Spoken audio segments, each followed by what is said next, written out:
Welcome, dear listener. You found your way to Sleepy Historian, where we tell boring history for sleep. Here, we take stories from the past, quiet, meandering stories, and let them unfold gently so that you can drift away into rest. This is a place of bedtime, relaxation, and soft storytelling, where the history itself becomes a kind of lullaby. A soft-spoken history documentary designed not to excite you, but to calm you. Calm bedtime storytelling. Relaxing history to fall asleep to. A history sleep story. If this sort of storytelling helps you rest, feel free to like the video and subscribe, but only if it actually brings you peace. And if you'd like, let me know in the comments where you're listening from and what time it is. It's strangely comforting to know who else is out there, somewhere in the quiet, falling asleep to the same old stories. Tonight, we'll be wandering through the chill landscapes of the Middle Ages, exploring a question so simple, yet so vital. How did people keep warm during the long, bitter winters? Imagine yourself stepping back into the medieval world. The wind slips through cracks in wooden walls, snow drifts softly outside, and firelight flickers against stone. The rhythm of their lives was shaped not just by harvest and toil, but by the cold, an ever-present companion. Over the next 2 hours, we will move gently through 4 distinct segments.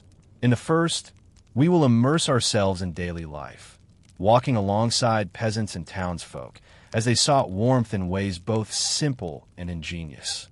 In the second, we will linger on a biography and event, tracing how one figure's winter preparations revealed both resourcefulness and struggle. In the third, we will explore mystery and archaeology, where objects buried in the earth whisper of how warmth was sought centuries ago.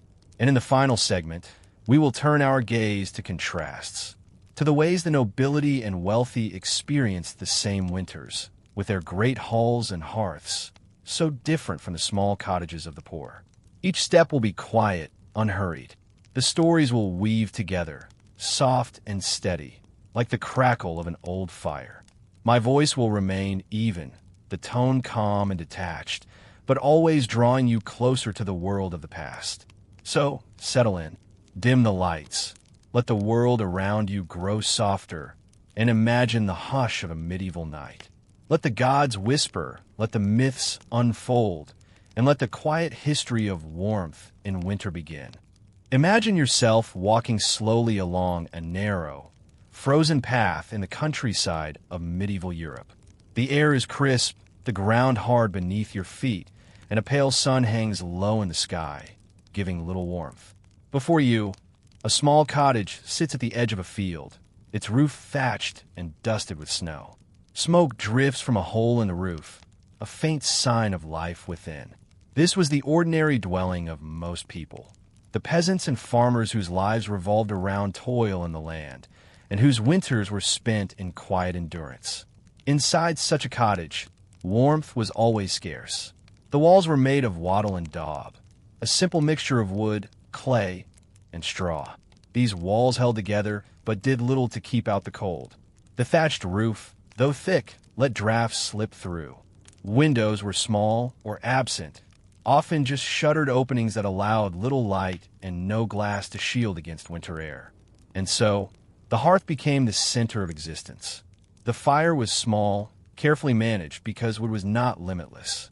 In many places, peasants were forbidden to gather timber freely.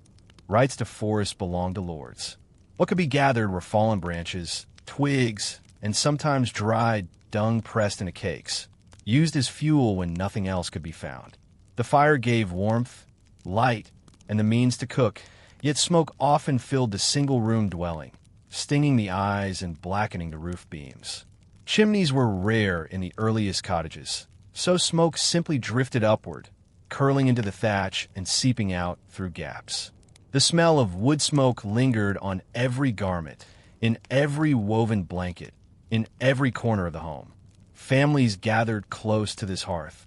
By day, the fire cooked pottage, a thick stew of grains and vegetables, occasionally with a scrap of meat. By night, it glowed dimly, kept alive with coals covered to smolder until morning. The family's sleeping arrangements clustered near it. Low wooden frames with straw mattresses, or sometimes just heaps of rushes and cloth spread on the floor. The warmth of bodies together mattered as much as the warmth of fire. Parents and children often slept side by side, wrapped in layers of wool or linen, the rhythm of their breath mingling in the dark. Clothing, too, was part of their defense against the cold. Wool was the most common fabric, spun and woven by hand, dyed in muted shades or left natural. Layer upon layer was worn, a linen shift close to the skin, then a tunic or kirtle, then a cloak fastened with a simple pin. Hoods or coifs covered the head. Mittens or rough gloves shielded the hands.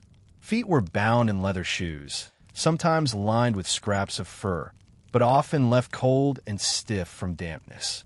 There was no such thing as central heating, so every garment mattered. Every layer preserved a little more warmth. The rhythm of life in winter slowed, but did not stop. Fields lay fallow, covered with frost, yet chores remained. Animals needed care. The pigs in their pens, the cows in their sheds, the chickens scratching in straw. These beasts provided food and, importantly, warmth. Many cottages brought smaller animals indoors, especially at night. A goat or a sheep might share the same living space. Its breath and body heat a small contribution to survival. The scent of animals mingled with smoke and human life, creating a constant, earthy atmosphere. When daylight waned, candles were precious and costly, so firelight and rushlights, thin reeds dipped in fat, were used to provide a faint glow. Families told stories in the dimness, or worked with hands when they could, mending clothes, weaving, carving simple tools. The long nights were filled with quiet labor, punctuated by prayer, silence, and sleep. Yet even in these humble settings, people found ways to make themselves comfortable. Blankets were patched and repatched. Heavy cloaks were handed down through generations, and families huddled close, both for warmth and for companionship. Life was a constant struggle against the cold, but it was also shaped by small acts of resilience. Imagine the soft crackle of the hearth, the muffled sound of wind pressing against wooden shutters, the faint rustle of straw as someone shifts in their sleep. These details, ordinary and unremarkable, were the essence of surviving winter. As you picture this cottage life, you may notice how different it feels from our present comfort. Tonight, your room is warmed by steady heat, your bed thick with blankets, your lamp bright at the turn of a switch. In the Middle Ages, every flicker of flame was precious, every garment a shield, every breath of warmth a small victory. And yet, there's a rhythm to it all, a simplicity that moves at the pace of nature itself, a reminder that survival was woven into the fabric of daily existence. When we imagine winter in the Middle Ages, it is easy to think only of stillness. Snow drifting quietly, fields lying bare, people staying close to the hearth. Yet daily life, even in the coldest months, did not come to a halt. The peasants, who formed the majority of society, had work to do in every season. Their survival depended on how they managed the rhythm of winter days. The mornings began slowly, not because people were idle, but because the sun itself rose late. In the depths of December and January, the light came weak and pale. Before it, cottages were cold and dim. A member of the household, often the mother or eldest child, stirred the banked coals to life. A few sticks of fuel were added, coaxing flame. The warmth spread slowly, never fully conquering the chill of night, but enough to draw the family together. Breakfast was simple and repetitive. Thick bread made from coarse flour, sometimes dark and dense, was the staple. Alongside it might be a little ale, weak in strength but safe to drink, or a thin broth warmed by the fire. Children ate quickly, then set about small tasks, fetching water from the nearest well or stream, feeding animals, or carrying bundles of wood. The act of gathering fuel was constant. Without steady supplies, the fire might die, and with it, comfort and survival. During the day, the work shifted to maintenance and craft. In warmer seasons, the fields demanded every hand. But in winter, there was space for other tasks. Men repaired tools dulled by harvest, sharpening sickles, fixing wooden handles, patching harnesses. Women spun wool, wove cloth, or mended garments. The spinning wheel, though not yet common everywhere, gradually became part of household life in later centuries, while earlier, the dropped spindle remained essential.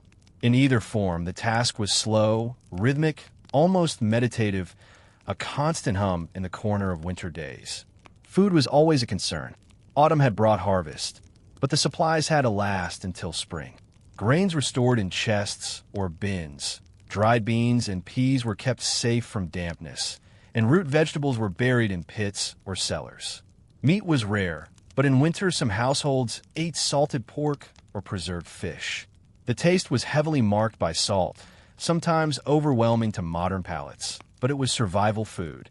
Occasionally, villages gathered for feasts around Christmastide, where roasted meats, ale, and spice dishes appeared in greater abundance. These feasts, though brief, were moments of warmth and fellowship in a season of scarcity. Drinks also played a role in warmth. Ale, brewed weak for daily use, carried more calories than plain water and was less likely to harbor illness. In some regions, warm drinks, ale spiced with herbs or honey, were shared on special days, providing both heat and comfort. Milk, when available, was often reserved for children or turned into cheese, which lasted longer through winter months. As the day passed, work was balanced with moments of rest. The cold limited what could be done outdoors, so tasks clustered indoors whenever possible. Yet some duties required braving the chill, tending to animals, gathering water, or clearing paths. Cloaks and boots carried the scent of smoke and damp earth back inside, a reminder that winter was not only endured but continually negotiated. Evenings arrived early. By late afternoon, shadows lengthened and the world outside turned gray. Supper was often the main meal, pottage thickened with grains, sometimes enriched with whatever could be spared, bits of bacon, a handful of beans, or herbs dried in summer. The fire, carefully tended, became the focus once more. Children played simple games near the hearth, or listened to tales passed down through generations. Some of these were moral lessons, drawn from scripture or folklore. Others were simply stories to pass the time, their details blurring with each retelling. The night was long, often divided into two parts. Historians call this segmented sleep. People would lie down early, wake after a few hours in the middle of the night, and then return to rest until dawn. In those wakeful hours, families might pray, mend garments, or sit quietly by the embers. It was not unusual for neighbors to visit one another in this period, sharing warmth and quiet talk before returning to bed. In this rhythm, the night was not one long stretch of darkness, but a pattern of sleep and waking woven into the fabric of survival. Imagine it. The cottage quiet except for the crackle of fire, the soft shifting of straw mattresses, and the muffled sigh of wind outside. The room is dark, but the glow of embers draws every eye, a living heart within the dwelling. In this slow pace, people of the Middle Ages found their way through winter, never in comfort as we know it, but in a balance of work, food, and community that carried them from day to day. The cold of winter was not borne by individuals alone. In the Middle Ages, survival often depended on community. A single household, left isolated, might falter if supplies dwindled or illness struck. But when people gathered, when neighbors shared warmth and resources, the long months of cold became more bearable. The rhythm of winter, therefore, was not only about family life within cottages, but about the larger circle of village and parish. Picture a small medieval village in January. The fields beyond are hushed, a blanket of frost lying over furrows that will not be sown until spring. The lanes between cottages are narrow, churned to frozen mud by cart wheels and the hooves of animals. Yet smoke curls steadily from many rooftops, and now and then, a door creaks open to reveal bundled figures stepping out, cloaks pulled tight, voices carrying softly across the cold air. Villagers gathered often in shared spaces. The parish church stood at the heart of nearly every settlement, its stone walls a rare solidity in a world of timber and thatch. In winter, the church was rarely warm, but it was spacious enough to hold many. Candles flickered in the dimness, their wax dripping steadily, and the faint warmth of many bodies together gave some comfort. Services marked the cycle of time, from Advent through Christmas to Epiphany and Lent. These gatherings were not only religious, but also social, a chance to see neighbors, to exchange news, and to share strength in the dark season. Feasts were especially important. The midwinter celebrations, tied to both Christian festivals and older seasonal customs, offered a break from monotony. At Christmas, even the poorest households tried to prepare a special meal. In some villages, lords distributed food to their tenants, offering bread, meat, or ale as a gesture of goodwill or obligation. The warmth of these feasts lingered not only in the stomach but in memory, carrying people through leaner days. Winter also shaped communal work. Some tasks were too large for one family: repairing fences, clearing pathways, or tending to herds. Neighbors joined together, their efforts fueled by the understanding that cooperation was necessary. A man might lend an ox to his neighbor, and in return receive help with mending a roof. These exchanges were not always written or formal, but they were part of the unspoken economy of survival. Inside the homes, too, gatherings occurred. A cottage might host neighbors for storytelling on the longest nights. The firelight cast everyone into the same glow, and tales of saints, local legends, or half-remembered histories wove through the air. The repetition of these stories carried comfort. Their details could shift and change, but their rhythm was steady, like the pulse of a lullaby. Children, drifting to sleep against their mother's sides, absorbed fragments that would live in memory long after the words themselves were forgotten. There are also communal rituals tied to the seasons. In some regions, people went wassailing, a custom of visiting orchards or homes, singing songs to encourage fertility and good harvests. The wassail bowl, filled with spiced ale or cider, was shared around, warming hands and hearts alike. In other places, processions moved through villages, carrying candles, banners, or carved symbols, blending Christian devotion with traces of older folk practices. These rituals did not banish winter's cold, but they softened it, turning hardship into occasion. Markets, when they occurred, were another form of gathering. Though travel was harder in winter, some towns held fairs or markets where villagers could trade. Salted fish, dried beans, wool, and firewood were exchanged. The market square, bustling even in the chill, became a temporary relief from solitude. The sounds of bartering, the smells of food cooking, and the sight of colored cloth against the gray landscape brought a reminder of life's variety. Even hardship was endured together. When illness spread, when food grew thin, neighbors watched over one another. A widow might find bread left at her door, or an orphan taken in by kin. These acts of care did not erase the struggles of winter, but they reflected a truth. Warmth was found not only in fire, but in fellowship. Imagine yourself standing in that village square at dusk. The sun is sinking, shadows stretch long, and the air is sharp with cold. But all around, you see small signs of resilience. Candles flickering in windows, laughter spilling from a doorway, the scent of bread drifting from a baker's oven. These moments, ordinary and communal, carried medieval people through the hardest months. It was not luxury that sustained them, but rhythm, ritual, and togetherness. To move from the cottages of peasants into the halls of the powerful is to shift worlds. And yet, even those who wore crowns and commanded armies could not entirely escape the cold of winter. Let us step into the 12th century, into the life of one of the most remarkable figures of the Middle Ages, Eleanor of Aquitaine. She was Queen of France, then Queen of England, mother to kings, patron of culture, and a political force whose influence stretched across Europe. Her story is vast and complex, but for this moment, let us imagine one winter in her life and how the cold shaped even a queen's existence. Picture Eleanor at one of her residences in the English countryside. The great hall of the castle looms large, its walls of stone thick and unyielding. Tapestries hang along the interior, not only to display wealth but to soften the draft. A fire roars in the central hearth, but the heat does not carry far. The air near the flames is warm, flickering orange, while the corners of the hall remain cool, shadows lengthening. Servants move steadily, carrying logs, stoking embers, and tending to the queen's comfort.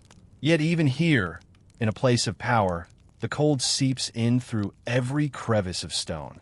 Eleanor's clothing was luxurious by the standards of her age. Wool and linen formed the base, but silks and velvets, furs of ermine and sable, and richly dyed fabrics layered upon her. These garments were not only symbols of status, but also practical defenses against winter chill. When she walked through her halls, the long sweep of her cloak trailed behind, heavy and lined with fur, a portable warmth in a time before central heating. Her children, many of whom would grow into rulers themselves, were wrapped in similar layers, their nursemaids keeping them close to firelight. The daily rhythm of her household reflected the season. Meals were hearty and frequent, for the elite had better access to food than peasants. Roasted meats, spiced dishes, breads made of fine flour, and wines imported from distant lands appeared on her table. Yet even these delicacies tasted better when eaten near warmth, and so the hearth remained central. Music and poetry entertained the court on long winter nights. Troubadours and jongleurs performed tales of chivalry, love, and adventure, their songs filling the drafty halls with a sense of color against the monotone of cold stone. Eleanor herself was a patron of such culture. In her youth, she had been raised in the courts of Aquitaine, where the ideals of courtly love blossomed. Even in winter, she carried with her the richness of that culture, stories, poems, and the conviction that refinement and beauty could flourish even in hardship. To imagine her in a winter hall is to picture a woman wrapped not only in fur but in memory, shaping the atmosphere of her household with both command and grace. But winter was not only feasting and entertainment. The queen, like all rulers, faced challenges sharpened by the season. Armies moved more slowly in the cold. Roads became treacherous with ice and mud. Communication across her wide domains was hindered, and supplies for soldiers and servants alike had to be carefully managed. Letters carried news of disputes, rebellions, and negotiations, but answers could take weeks in the harsh season. In this way, winter pressed upon politics as much as it pressed upon daily comfort. Imagine, then, Eleanor in her private chamber, smaller and more enclosed than the great hall. Here, the fire is closer, the tapestries heavier, the cushions softer. She sits with a book, perhaps a psalter, illuminated with golden letters, or listens to a trusted advisor read aloud. Outside, frost spreads across the courtyard, horses stamp in their stalls, and the cold night deepens. Yet within, the queen prepares herself for what the season brings, a blend of comfort and vigilance. Her life reminds us of a truth. Wealth and power soften the bite of winter, but they did not erase it. Even queens wrapped themselves in cloaks. Even princes shivered when the fire died low. The rhythm of their days was shaped by the same turning of seasons that governed the lives of peasants, though lived on a different scale. And in Eleanor's case, the memory of many winters, some endured in castles, others in journeys across France and England, and still others on crusade in distant lands, would stay with her, forming part of the tapestry of a life that spanned nearly a century. As you imagine her there, in the glow of firelight, surrounded by stone walls and heavy tapestries, think of the contrast. The quiet hum of music, the soft murmur of servants, the weight of velvet and fur, all against the relentless press of cold air creeping in through cracks of stone. A queen could command armies, alter dynasties, shape history itself. But she, too, sat close to the fire in winter. History is often told through the lives of kings and queens, but the winters of the past pressed just as heavily, sometimes more so, upon ordinary people. And when cold, hunger, and injustice combined, even peasants found their voices rising against the order of things. To explore this, let us linger on one particular event, the Peasants' Revolt of 1381 in England. Although the rising itself took place in summer, The roots of discontent were shaped by the winters that preceded it, seasons of scarcity, hardship, and simmering frustration. Imagine the scene a few years earlier in the small villages of England. Winter settles over the countryside. The harvest has been gathered, but for many, the yield was poor. The Black Death had swept through decades before, reducing the population, yet taxes remained high and demands relentless. The cold months stretched long, and with little food stored, peasants faced the cruel arithmetic of survival, stretching thin supplies, bartering, begging, and praying for a kinder spring. The chill in the air mirrored the chill in their prospects. Into this world came a harsh reality: the imposition of repeated poll taxes demanded by the crown to fund costly wars in France. For villagers already burdened by meager harvests and the weight of feudal obligations, these taxes were felt most keenly in the winter months, when hunger gnawed and fires burned low. To pay a tax in summer, after fields had begun to yield, was one matter. To pay it in winter, when little remained, was an entirely different strain. Each coin surrendered meant less food, less fuel, less chance of comfort against the cold. Picture a peasant family in their small timber-framed home. The walls are thin, the wind sighs through gaps, and a central hearth offers warmth only to those who huddle close. They sit together in the dim light, wrapped in rough wool, their faces lined with fatigue. They speak in hushed tones of taxes, of labor, of the endless cycle of want.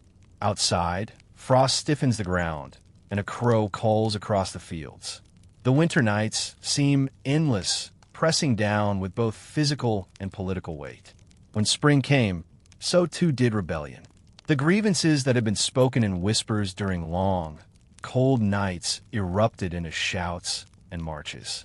Men and women who had suffered through countless winters, bending under both cold and taxation, now rose in defiance. Led by figures such as Wat Tyler and inspired by the fiery sermons of John Ball, they demanded change, an end to serfdom, fairer treatment, freedom from crushing dues. But the anger that burst forth in summer had been kindled in winter, when need was sharpest and patience thinnest.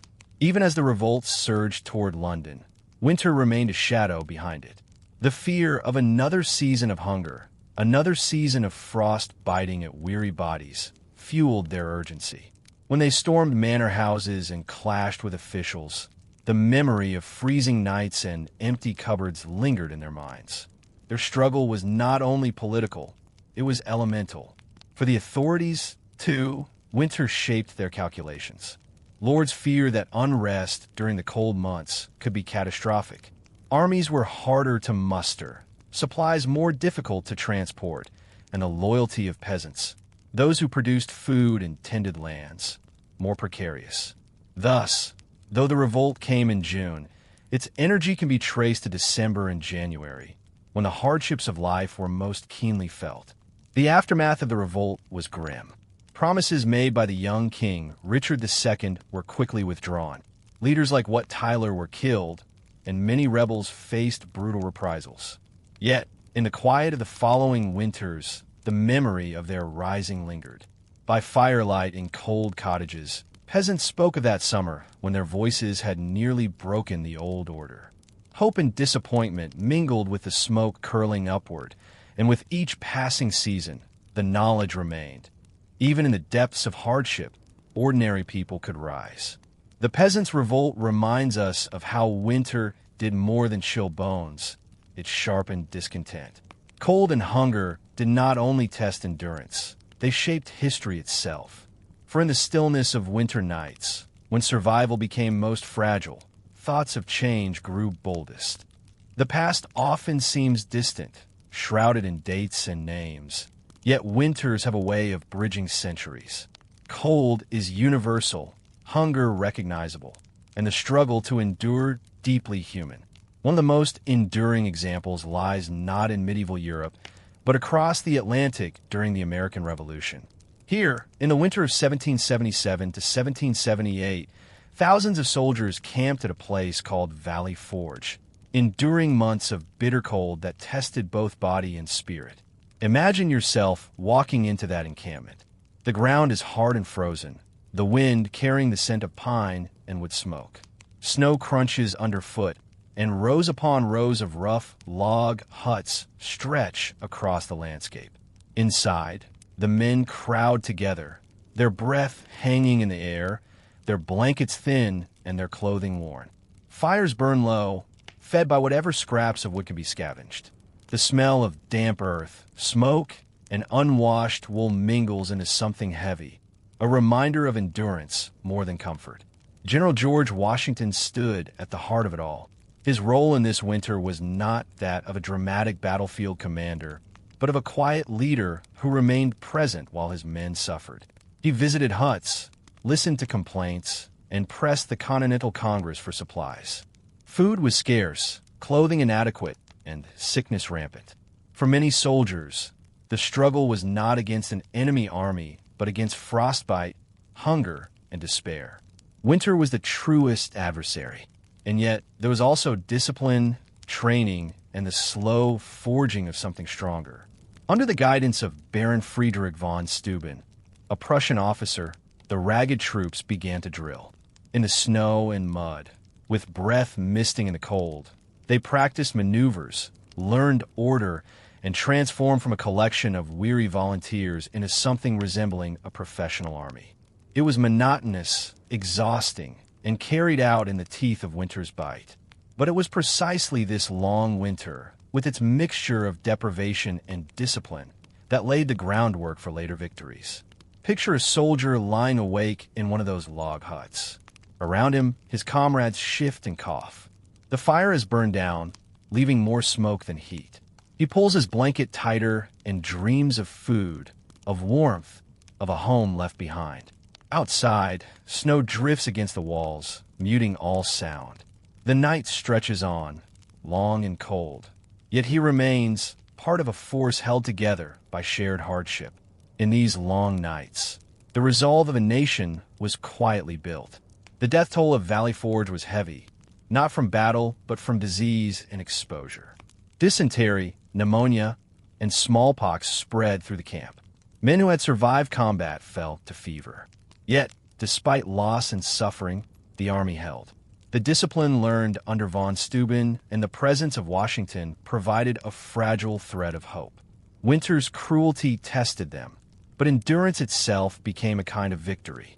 By the time spring arrived, the army that emerged from Valley Forge was no longer the same. The men were thinner. Many carried scars of illness and frostbite, but their ranks moved with greater precision and confidence. The transformation was subtle, but profound. What had been endured in those cold huts became a foundation for later triumphs, and the story of Valley Forge entered history as a symbol of perseverance. It is worth remembering that for these men, history was not a grand narrative. It was nights of hunger, mornings of frost, and the ceaseless struggle to stay alive. Their names are largely forgotten, their faces unseen, but their endurance shaped the outcome of a revolution. Winter, again, was the silent participant, both punishing and forging. As you let this story linger, you may sense the quiet repetition of human experience. Men huddled against cold, leaders trying to hold communities together. The season itself a test as old as humanity. Valley Forge is remembered for heroism, but at its heart, it is a story of survival through one more long winter night. If we leave behind the noisy clamor of peasant villages and the stirring of armies, we find ourselves in a very different winter landscape, the monastery. Across medieval Europe, monasteries dotted the countryside, standing like islands of stone and silence in a sea of villages and fields. In winter, these communities became places of rhythm, endurance, and preservation, not only of warmth, but of knowledge and culture. Archaeology and surviving records allow us glimpses of how monks lived through the cold, and in those glimpses, there lingers a certain mystery. Imagine a monastery in the 12th century. Heavy stone walls rise against a gray sky, their outlines softened by snow on the roofs. The great wooden doors creak in the wind. Step inside, and the temperature hardly changes. Stone is cold and slow to yield, but within lies order. Cloisters encircling a courtyard, dormitories lined with simple wooden beds, and the heart of the community, the church, echoing with chant. Winter here is not conquered, but carefully managed. Monks followed a daily rhythm of prayer, work, and study. The cold months tested their resolve, yet their way of life provided structure that carried them through. Fires burned in the kale factory, the designated warming room, often the only place in the monastery consistently heated. Here, the monks could gather to thaw stiff fingers and talk quietly. Beyond that room, much of their world remained cold. In the scriptorium, where books were copied by hand, the chill slowed the ink upon the parchment. Yet still they wrote, line by line, preserving texts that might otherwise have vanished into the oblivion of time. Archaeological evidence suggests clever strategies to combat the cold. Thick walls held in what little warmth could be generated. Cloisters were designed to shield against the wind, their covered walks allowing monks to move from chapel to dormitory to refectory without trudging through snow. Some monasteries developed rudimentary underfloor heating systems, where hot air from fires was channeled beneath stone tiles. These early hypocausts were rare but remarkable, echoing techniques inherited from the Romans centuries earlier. Food in winter was simple but sustaining. Monastic records describe salted fish, pulses, dark bread, and preserved fruits. Beer, brewed on site, provided both calories and a kind of liquid comfort. Herbs dried in summer were brewed into warming infusions, easing the aches of cold bones. Meals were eaten in silence. The only sounds the scrape of wooden spoons against bowls, or the faint rustle of robes as monks shifted in their seats. Winter pressed upon them, but their rituals wrapped life in steadiness. There was also mystery in their endurance. To modern minds, the idea of living without central heating, insulated walls, or abundant light seems almost impossible. And yet the monks did not merely survive, they flourished. Within those cold walls, manuscripts were copied, music composed, chronicles written. Winter became not only a season of hardship, but of quiet creation. Archaeological finds give us tactile reminders of their strategies. Thick woolen habits worn in layers, stone hearths blackened by centuries of fires, and the remains of glazed windows that softened light but offered little protection from frost. In some monasteries, archaeologists have uncovered storerooms still containing remnants of salted meat bones or charred grains, silent witnesses to winter's demands. Consider, too, the sensory experience, the faint echo of chant in a stone chapel on a frosty dawn, the glow of a single candle reflecting off parchment, the smell of smoke clinging to woolen robes, the crunch of snow beneath sandaled feet as monks cross the courtyard. These details remind us that winter life here was as much about atmosphere as survival, shaping a world where silence and endurance intertwined. And then, of course, there is the spiritual element. For monks, cold and discomfort were part of their devotion, a reminder of the frailty of the body and the endurance of the soul. To sit in a freezing chapel before dawn, to kneel on hard stone, to chant prayers with breath clouding in the air. These were not only difficulties but acts of faith. Winter sharpened their awareness of both suffering and transcendence. Thus, when we imagine monastic winters, we glimpse both practicality and mystery, the steady rhythm of daily tasks, the ingenious use of architecture, and the spiritual acceptance of hardship as part of life's pattern. In this way, monasteries became strongholds not only against cold, but against forgetfulness, preserving knowledge, faith, and culture through countless winters, until the world outside thawed into spring once again. When we think of winter in the Middle Ages, the image that often comes first is the hearth, the fire at the center of the home. Archaeology, though silent, offers clues to how people lived with and around these fires, how warmth was gathered, stored, and rationed like the most precious of resources. Each excavation of a medieval dwelling adds another fragment to the puzzle of how communities endured. Step for a moment into a reconstructed longhouse in Northern Europe. The roof beams arch overhead, blackened from centuries of smoke.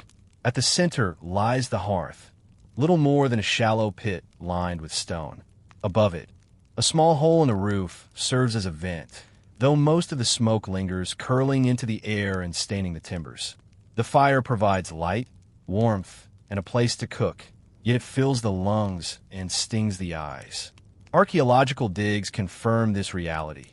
Soot deposits thick in rafters, carbonized seeds and grains in the soil, pottery cracked from uneven heat. The hearth was not just practical, but social. Families and guests gathered around it, the circle of light defining the safe, warm heart of the home. Outside that circle, cold pressed close. Archaeologists often uncover layers of ash carefully swept into pits or scattered on fields, reused as fertilizer or floor covering. Ash, in its quiet way, tells the story of hundreds of fires, each once the center of human life in winter. Further south, in wealthier households, more elaborate heating appears in the record. Excavations in castles and manor houses have revealed fireplaces with stone chimneys, a remarkable advance over open hearths. These chimneys drew smoke upward and out, making rooms more breathable. Yet even here, the warmth was limited. Fireplaces heated only a small area, and tapestries or wooden paneling were hung on walls to soften the chill radiating from stone. In archaeology, the faint outlines of chimney foundations, soot-stained stones, and broken tiles testify to these attempts to tame cold. In some places, archaeologists find traces of tile stoves, ceramic structures common in Central Europe by the later Middle Ages. These stoves, built from clay tiles decorated with patterns or even images, radiated heat for hours after the fire burned down. Many have been uncovered in fragments, their green glazed tiles now displayed in museums. To imagine a family gathering around such a stove in winter, feeling its steady warmth, is to sense a rare luxury in an age when cold ruled most of the year. There's also the curious evidence of underfloor heating systems, adapted from Roman designs. In a handful of monasteries and noble houses, archaeologists have found hypocaust-like channels beneath stone floors. Fires lit in adjacent rooms would send hot air through these passages, warming chambers above. Though rare and expensive, these innovations reveal how memory of Roman engineering survived, carried forward into medieval winters. Humble homes show their own adaptations. Post holes and floor levels suggest that animals were often housed indoors during winter, sharing body heat with their human companions. Archaeologists excavating rural dwellings sometimes note thick organic layers, evidence of straw, manure, and habitation mingling together. It was not pleasant, but it was warm. The boundaries between human life and livestock blurred in the pursuit of survival. Beyond structures, small finds add texture to the story. Clay lamps, their charred wicks still preserved, speak of long nights lit by faint flames. Charcoal remains in hearths reveal which woods were burned. Oak and beech for steady heat, pine for quick kindling. In some pits, hazelnut shells and animal bones show meals consumed by firelight, the residue of warmth and sustenance. Archaeology transforms these fragments into a tapestry of endurance. What is striking is how much of medieval winter warmth was local, fragile, and temporary. Fire required constant tending. Smoke blackened lungs and walls. The hearth was both life-giving and hazardous, a place of comfort, but also of risk. Archaeologists occasionally uncover evidence of fires that escaped their confines, burned layers of earth marking where homes were lost. Yet people rebuilt, once more gathering around new hearths, once more enduring. There remains a certain mystery, too, in the silences of archaeology. We can measure soot and ash, map hearths and chimneys, and reconstruct stoves, but we cannot fully capture the sensation of a winter night in a medieval cottage. The glow on faces, the sound of crackling wood, the faint warmth slowly ebbing as embers died. These details, though unseen, lie between the lines of evidence, waiting for imagination to fill them. Thus, the archaeology of hearths tells not only of technology, but of experience. Each fragment of stone and clay reflects countless hours of human lives bent toward the fire, seeking comfort against winter's unyielding hand. Warmth was never taken for granted. It was fought for, tended carefully, and cherished, leaving behind traces that still whisper through soil and stone. While fire and hearth provided physical warmth, it was ritual and festival that offered emotional warmth in the Middle Ages. Archaeology and chronicles alike remind us that winter was not only endured, but given meaning, filled with symbols that transformed cold and scarcity into occasions of community and faith. Beneath the hardship, there was always rhythm, feasts, fasts, and celebrations woven into the fabric of the year. Imagine a medieval village in midwinter. Snow lies heavy on the thatched roofs, smoke drifts from chimneys, and the air is sharp with frost. In the church at the center, candles burn brightly, their warm glow defying the darkness outside. Inside, villagers gather for mass, for feasts, for rituals that punctuate the long season. The cold presses everywhere, but within these shared moments, the community finds a kind of warmth no fire could provide. One of the most important celebrations was the Feast of Christmas, layered with older traditions of midwinter.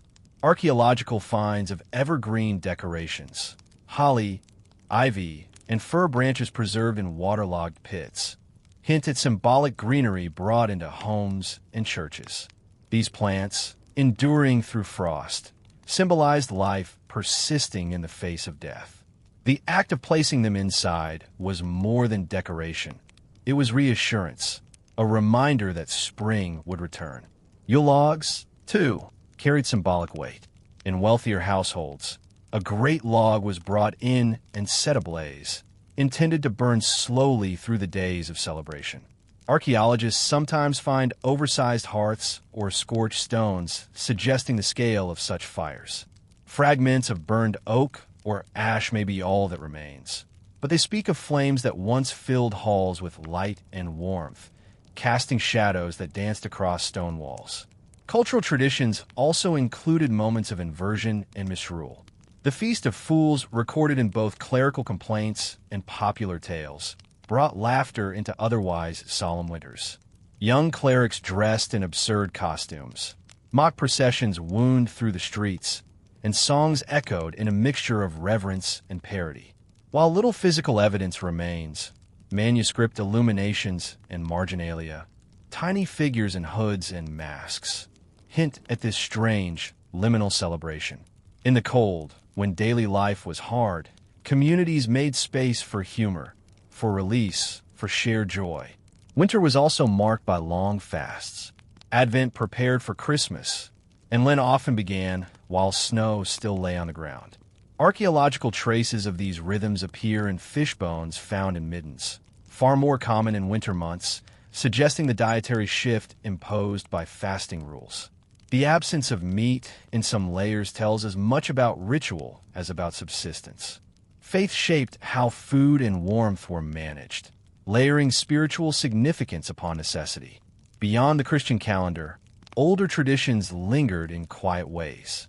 Midwinter fires, processions with torches, and even certain songs preserved echoes of pre-Christian rituals, adapted and absorbed into new forms. Archaeologists sometimes uncover deposits of animal bones or broken pottery at sites associated with winter festivals. Ritual remnants left as offerings, their meaning partially lost but suggestive of a deeper rhythm of belief. Symbolism extended into art and manuscript. Illuminated calendars, common in books of hours, often depicted the labors of the months. For December and January, images show feasting by the fire, slaughtering pigs for meat, or warming hands over flames. These images, delicately painted in gold and blue, reveal how medieval people envisioned their winters as a balance of hardship and celebration, survival and ritual. The sensory experience of these festivals was profound.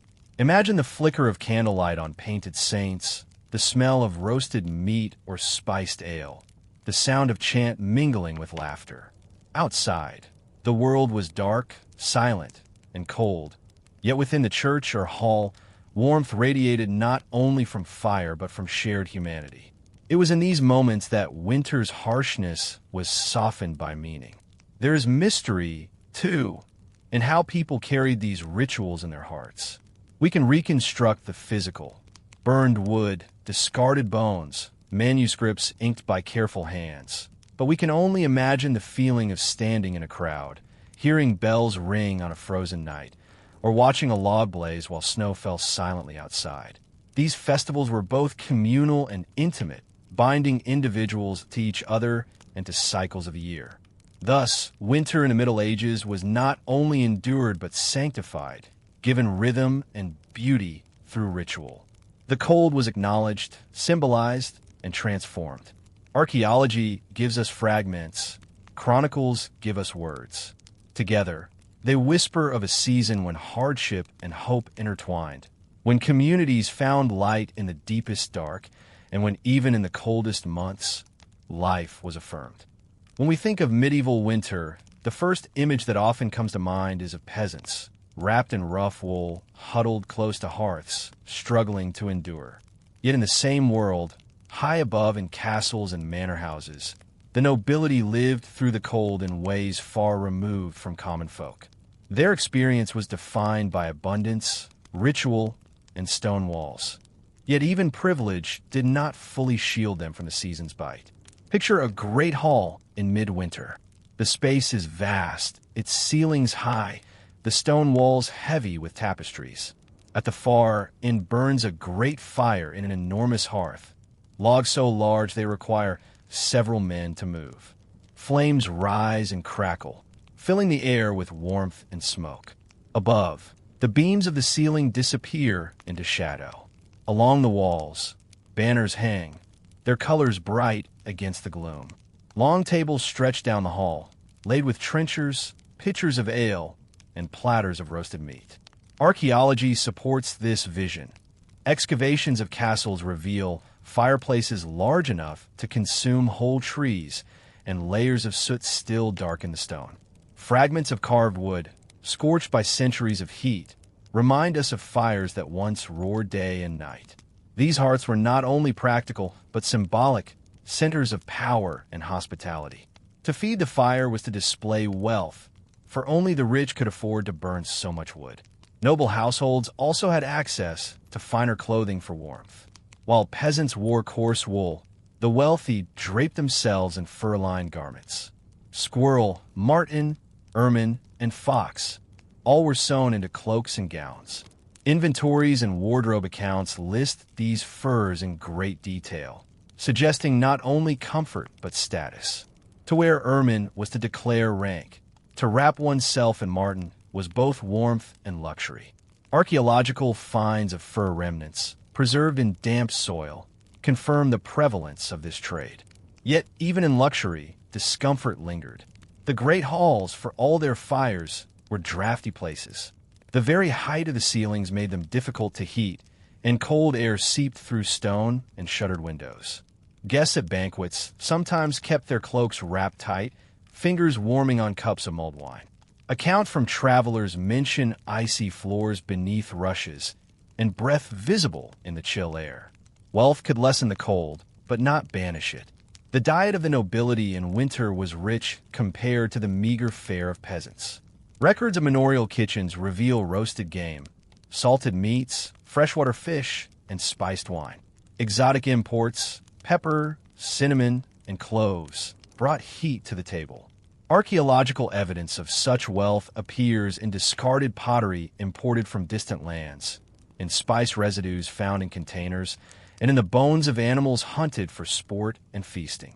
With a poor ate pottage and black bread, the nobility dined in extravagance. Winter also provided opportunities for display. Feasts were occasions not only of sustenance, but of spectacle. Banquets in January or at Christmas could last for days, with music, dancing, and performances.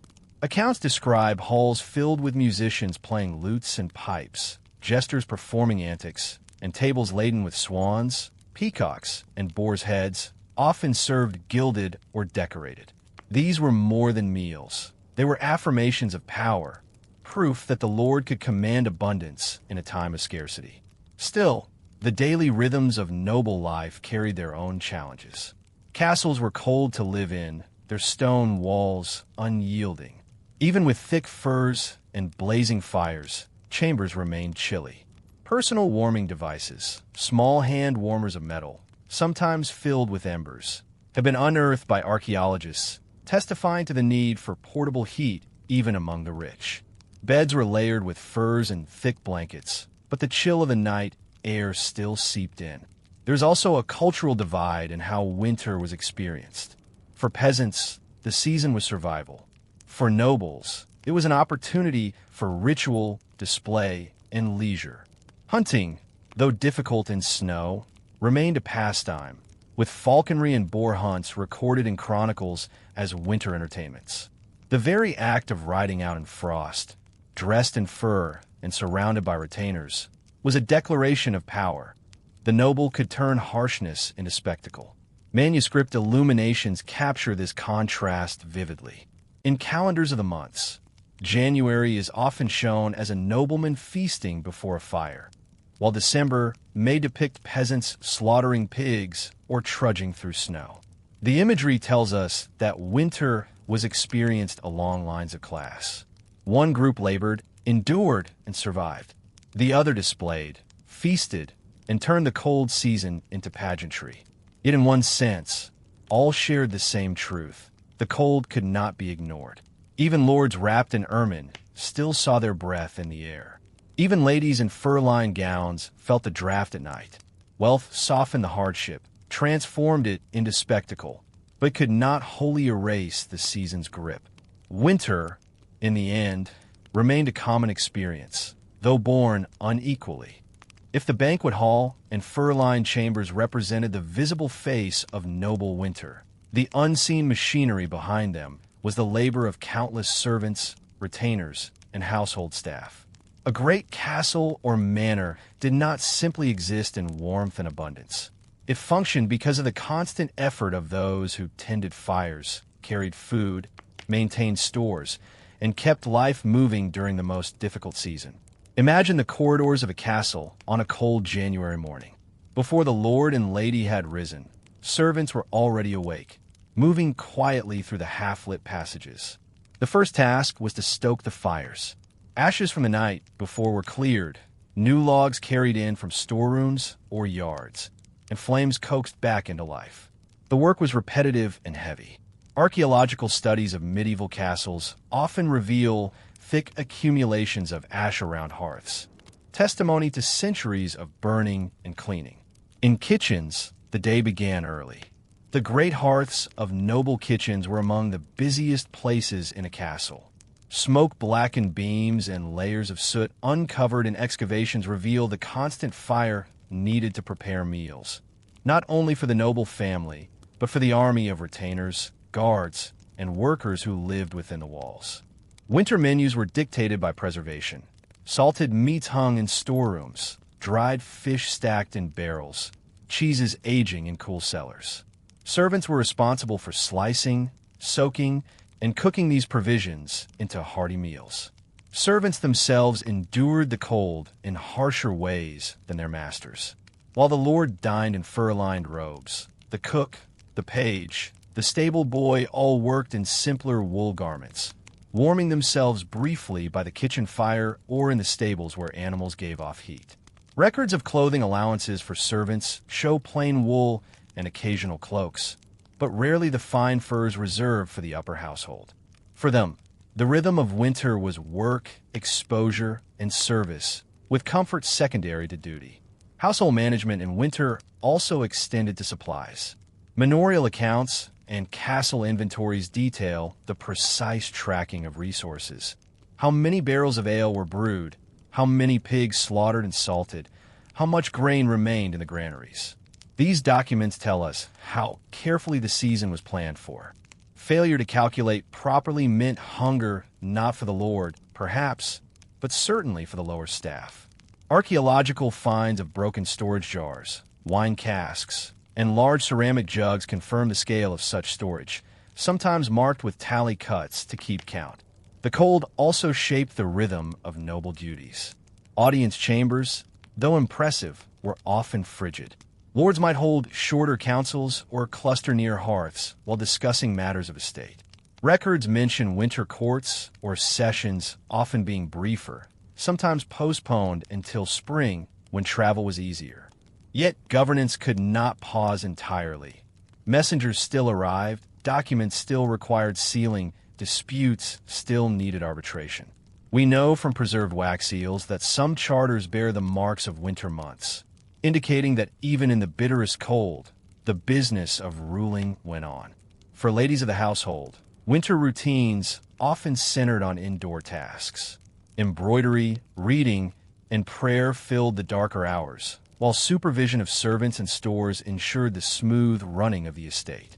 Archaeologists have uncovered fragments of illuminated prayer books, devotional objects, and finely worked embroidery needles from noble residences, all hinting at such indoor pastimes. For the mistress of the castle, overseeing the well-being of both family and retainers was a role that winter only heightened, with sickness and scarcity close at hand. Winter also created seasonal duties for retainers and guards. The defense of the castle never ceased, and in cold weather it demanded constant watchfulness. Guards walked the battlements, cloaks pulled tight, stamping their feet for warmth. Frozen drawbridges and iced-over moats added new challenges to security. Archaeological evidence of braziers and charcoal deposits on high walls suggests fires were sometimes maintained even aloft to provide warmth for those keeping watch. The rhythms of noble estates in winter thus created a contrast. On one hand, displays of feasting, warmth, and spectacle. On the other, relentless work and endurance by those who served. The Lord's comfort depended on the labor of many, and their lives, in turn, were bound by duty. Yet even in hardship, a strange unity existed. All lived within the same walls. All listened to the same winds howling through the battlements. All saw frost glisten on the fields beyond. Cultural rituals reinforced this shared yet unequal life. Winter feasts often included rewards for servants, extra bread, a portion of meat, or even gifts of clothing at Christmas or the New Year. Chronicles mention lords distributing alms to the poor or providing food to retainers as a gesture of goodwill.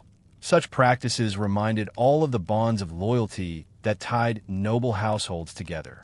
At the same time, they reinforced hierarchy. Generosity came from above, reinforcing dependence. Illuminated manuscripts again capture this world. One might see a lord feasting at a high table, while servants bustle in the background with platters, pitchers, and trenchers. Another may show women in richly colored gowns working embroidery by the fire, while attendants kneel nearby. These images remind us of the careful choreography of noble winter life. Privilege supported by labor, warmth maintained by constant effort, order preserved even in the coldest months. In this way, noble winter was not only about comfort or luxury. It was about the orchestration of a household, the balance of resources, and the performance of power. And always, beneath the surface of pageantry, was the quiet hum of labor, ensuring that the fires never went out and the tables never stood empty.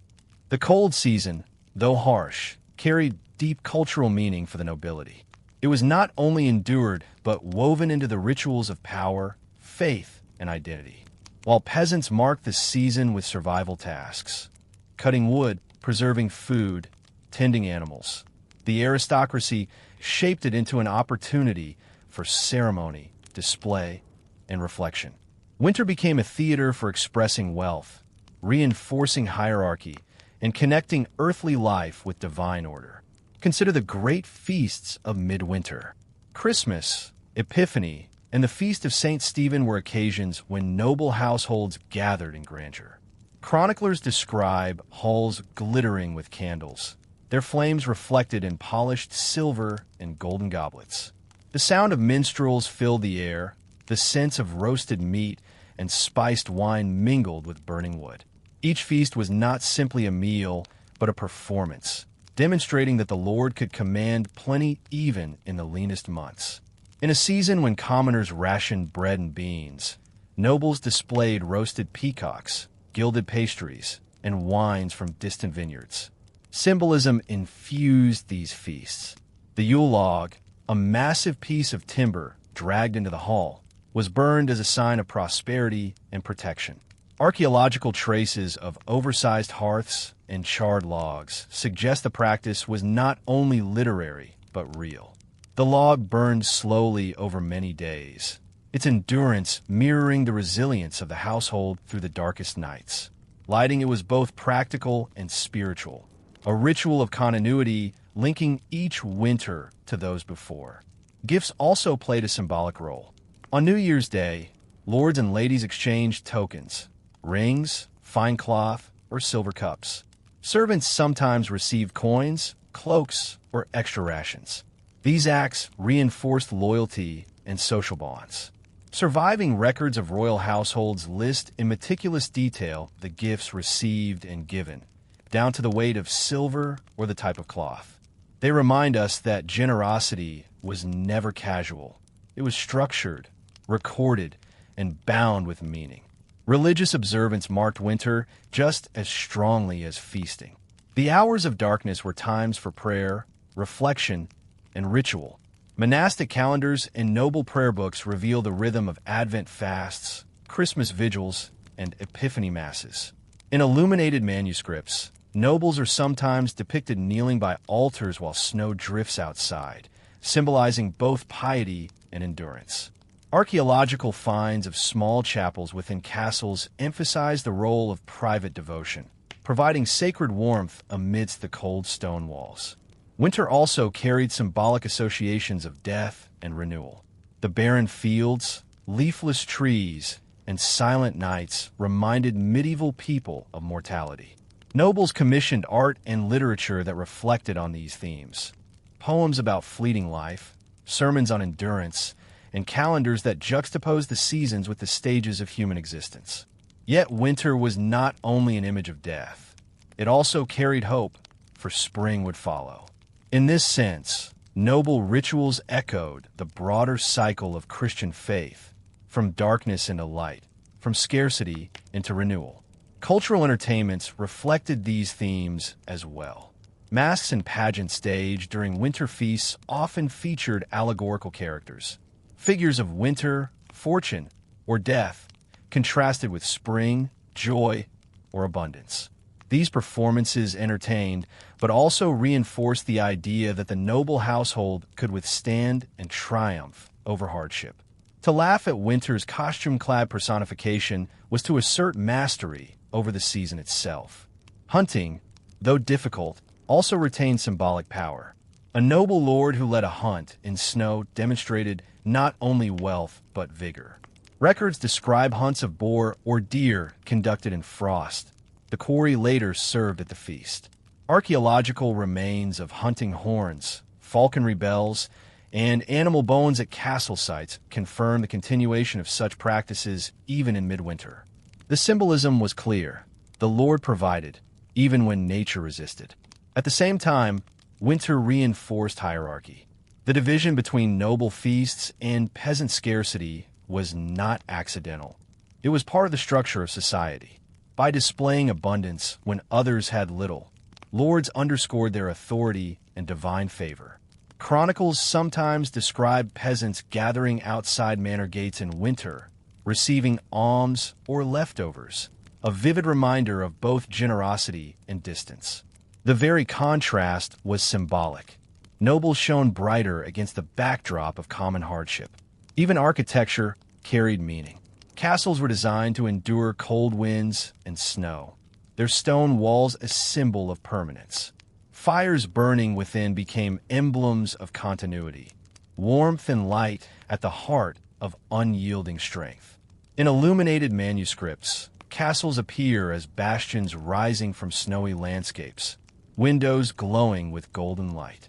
Such imagery spoke not only to comfort, but to resilience, a message both practical and political. Thus, for the nobility, winter was more than a season. It was a canvas for ritual, a stage for symbolism, a time to display both faith and power.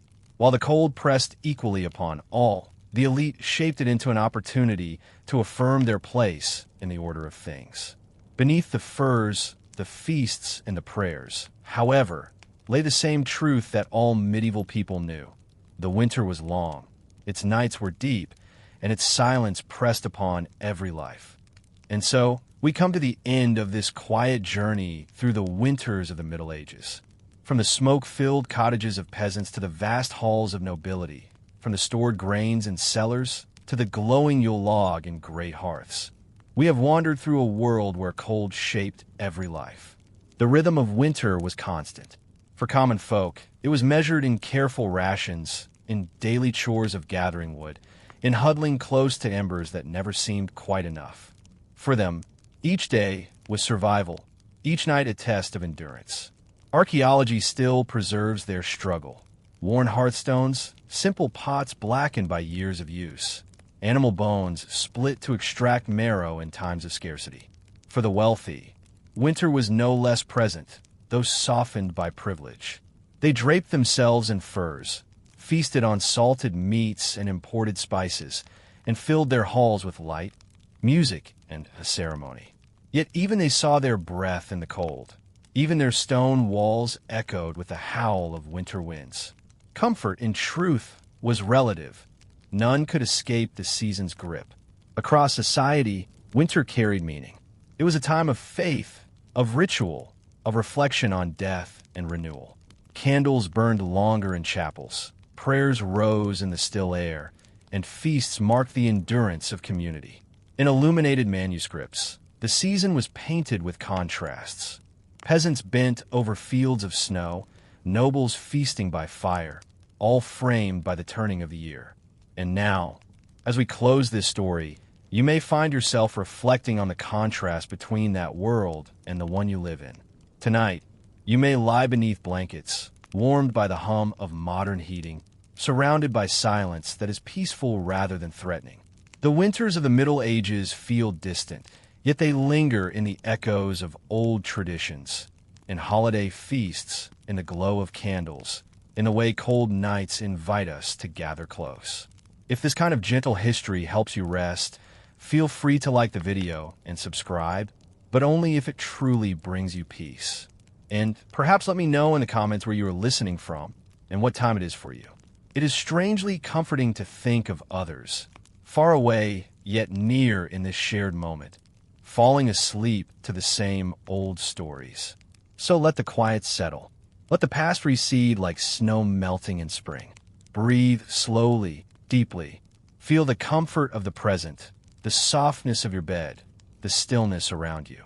Sleep will come as it always does, gently, like the turning of the seasons. This has been the Sleepy Historian. Thank you for joining me. May your night be warm, your dreams peaceful, and your rest deep. Good night.